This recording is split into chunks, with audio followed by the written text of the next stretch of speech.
하천, 강, 바다에서 사람이나 물건 등을 태우거나 운반하면서 발생하는 유도선 안전사고.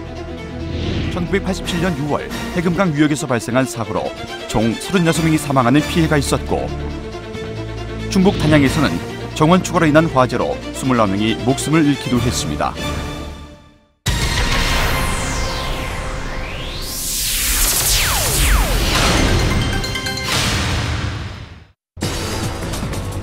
먼저 화재, 좌초, 테러 등 선박 사고가 발생하면 큰 소리로 외치거나 비상벨을 눌러 사고 발생 사실을 알립니다.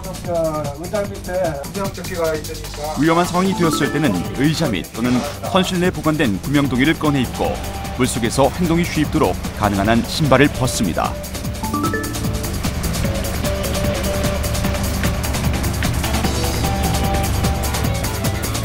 선박 내에 화재가 발생했을 때는 우선 소화기를 이용해 불을 끄고, 화재로 인한 질식 사고를 막기 위해 선박에 비치된 도끼 등의 장비로 창문을 깬 후 환기를 시킵니다. 선장이나 인명구조요원의 지시에 따라 질서를 유지하면서 침착하게 출입문을 통하여 외부로 탈출합니다. 구명동이를 착용하고 물속에 뛰어든 사람은 신속하게 육지 쪽으로 헤엄쳐 이동하고, 안전한 장소에서 체온이 떨어지지 않도록 보온을 유지하면서 안정을 취합니다.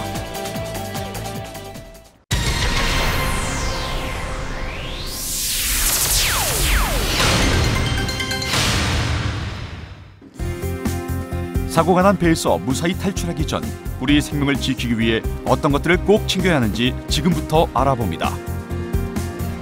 먼저 응급 상황을 대비해 응급처치용 의약품 및 의료 도구를 챙기고, 생존을 위해 식료품은 딱딱한 사탕이나 육포 및 통조림류를 우선으로 챙깁니다. 그 밖에 낚시 도구, 칼, 담요와 모포 등의 생활 도구와 라디오, 거울, 손전 등 신호탄, 국제 조난용 신호기 등 신호 부품을 챙깁니다. 생존용 장비의 우선순위는 응급처치, 물, 식량, 생활도구, 신호와 항해도구, 부유 장구류 순이며 이는 상황에 따라 조정할 필요가 있습니다.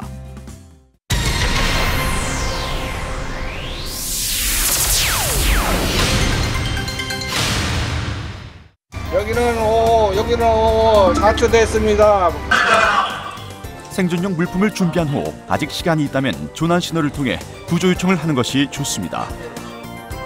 구조 신호를 보낼 때는 배의 이동, 조난 인원, 현 위치, 조난 상황, 필요한 도움의 종류 등의 구체적인 내용이 포함되어야 합니다.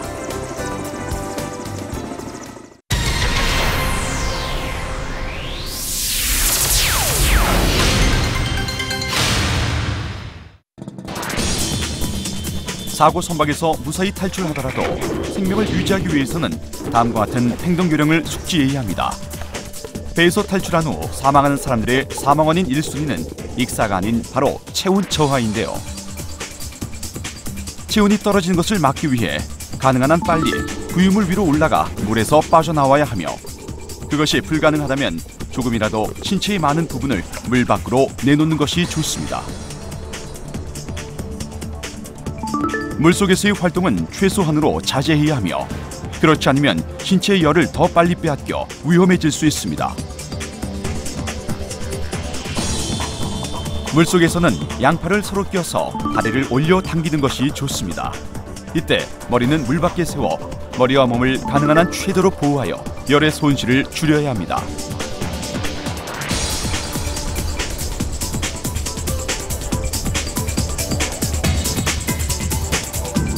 여러 명이 함께 있을 때는 서로 껴안는 것이 효과적이며, 머리는 물 밖에 내놓고 몸의 접촉 부위를 최대로 하여 팔로 옆 사람의 구명통이를 껴안습니다.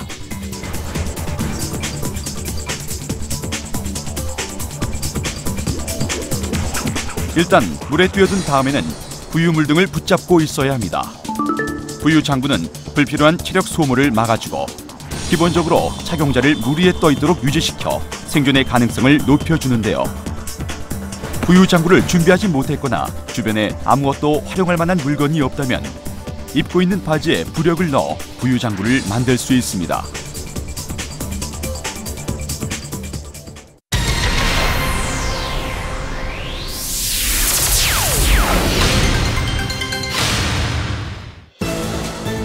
다음은 구조를 위한 행동 요령입니다. 먼저 조난당했을 때는 그 위치에 머무르는 것이 가장 좋습니다. 그리고 긴급 조난 신호를 보냅니다.